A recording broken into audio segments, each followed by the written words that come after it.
Hey there, everyone. Welcome back to another episode of No Man's Sky. As always, I'm Captain Beefy. This is the game. Oh, my dude looks so messed up, man. Alright, well, we're here on the Anomaly, and we're going to talk about the ship and what you should focus on as far as upgrades for your ship right from the beginning to get the most out of it. And this is the crappy little radiant pillar that you start out with. I went ahead and got it all maxed out as far as cargo and all that, and S-classed it and all, just to show you what it looks like at that. Your ship's not gonna, look like this, of course, but I went ahead and did all the upgrades. I set everything for free because this is just a test character, nothing, nothing special here, but I wanted to have the most options available to do that. As you can see, it's not the most horrible thing in the world when it's upgraded, but yeah, it still kind of sucks.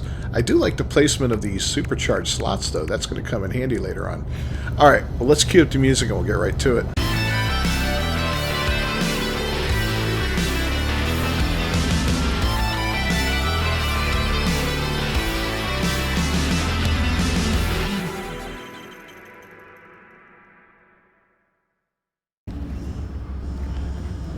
Alright, so back here in the heart of the Anomaly, this is where the magic happens. This is where you can get tons of upgrades for your ship, your exosuit, multi-tool. You can get tons of stuff for your base, as well as things that you can make in your inventory. This is the place to go, and it's going to cost you when you get here, though. Most of the stuff costs nanites, and the construction items cost salvage data modules. So before you come here and you want to start upgrading things, if you're looking to upgrade your ship and all that, you're going to want some nanites, and especially when I show you what I'm going to show you today, and I'll calculate out how many nanites all these parts will cost you, so you have an idea in your head what to do to get them. So right over here on the left-hand side, we've got Hyperion, and we're going to take a quick look at his inventory and what he's got for us. So in researching Starship upgrades, so what do I recommend? I'm going to tell you what I recommend. I'm going to tell you why I recommend it. First things I recommend are these three right here. The teleport receiver, the conflict scanner, and the economy scanner. And the only reason a teleport receiver is because you have to unlock that. These, as you can see, these work like a tree. You have to unlock one to unlock the ones underneath it that are connected. But these two are important because as you're traveling throughout the galaxy and you're going from system to system, these two separate scanners will show you whether or not, or what the system is. Is it a rich system, a poor system? That's what the economy scanner will show you. It's a 1 to 3 stars, with 1 being the worst of the 3 systems, 3 being the best, and of course it'll show you if it's a pirate system as well. The conflict scanner will show you the level of conflict there. There's a pair of crossed swords, and it'll give you 1 to 3 stars on that, with 3 stars being the most volatile of systems. So that can have an impact on things like if you're ship hunting and you want to go to the space station.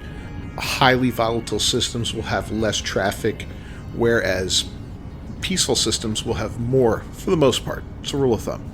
Alright? Next up, I recommend the hyperdrive.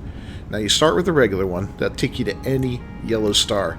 But I do recommend getting the cadmium as soon as possible. All it takes is chromatic metal and wiring looms. Once you get that, you'll have access to cadmium, so you can get the emerald drive. Once you have the emerald drive, you'll have access to emerald, and you can get the indium drive. Why do I recommend these three? This one you can get, but I don't really recommend it. I don't think I've ever used it in my 1,000 hours of playing. But these three, because this opens up every system in the system, every system in the galaxy for you, so that you can go anywhere, any color star. You're not going to look and see, oh, indium drive required, oh, emerald drive required. That can be a little bit frustrating and aggravating. In this way, at least, you can travel to any star. So those three are next on the list. After that, I like to go to the launch thruster. The efficient thrusters are nice. They're not that big of a deal, but this is the big one here, and it's expensive, 460 nanites. Yeah, it hurts. And it also takes solar mirrors, wiring looms, and antimatter to make it. You'll be able to make antimatter right off the bat. Solar mirrors are a little harder to come by. You can buy them at sometimes space stations, sometimes the guys landing there. Sometimes you have to go down and find them at trade places, stuff like that. And you can also make them, and I'll show you how we do that in this video real quick, as well as a variety of other things. But this one, to do the automatic recharging, is nice. Yeah, it's not hard to make fuel, launch fuel, but it's a pain in the ass to make launch fuel. You know, I don't like having to do it. You got to go around and, you know, collect all the stuff and make it. It's like a two-part process to do it. You need to make metal plating, and then you need to have plenty of here, do we have any in our inventory here? Yeah, so we don't even have any right now. But yeah, you got to have the oh, what the hell's it called? I can't even think right now. The little blue crystals on every planet.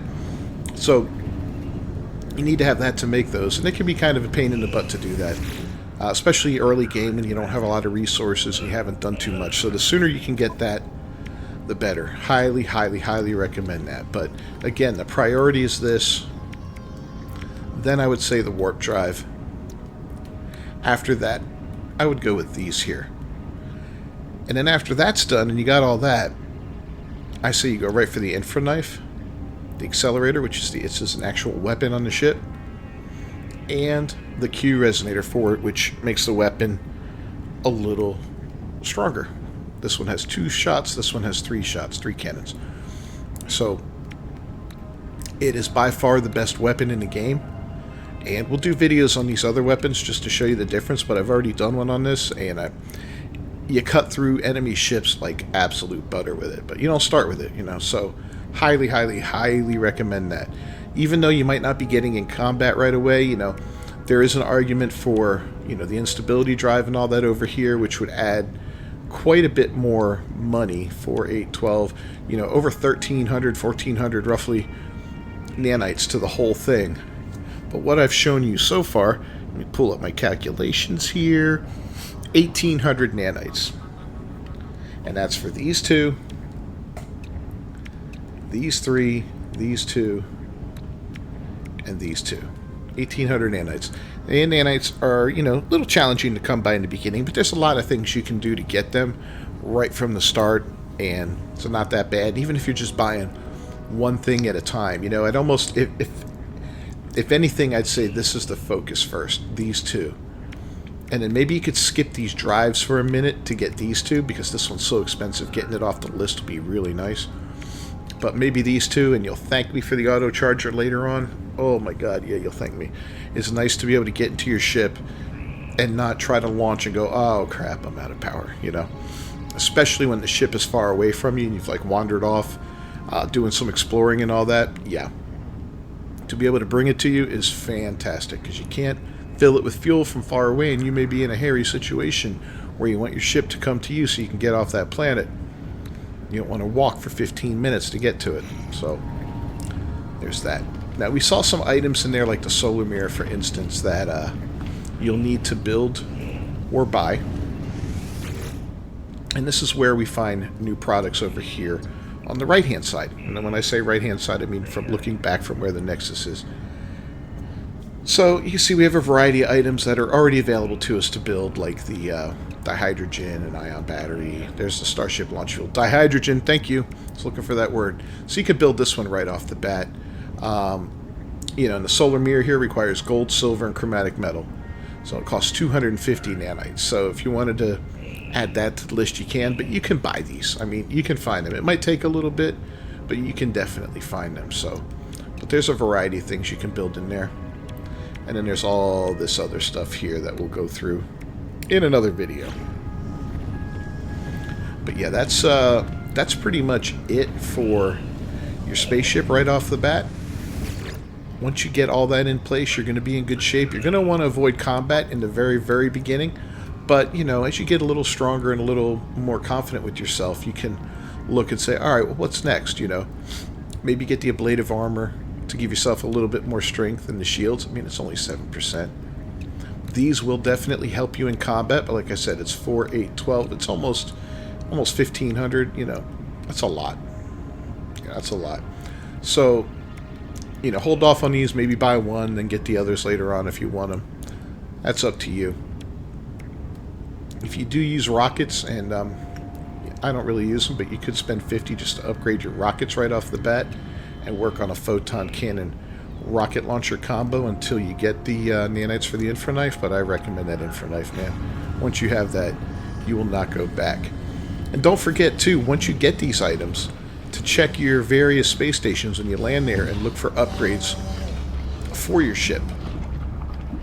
You know, they always sell upgrades. They'll either be C, B, A, or S class.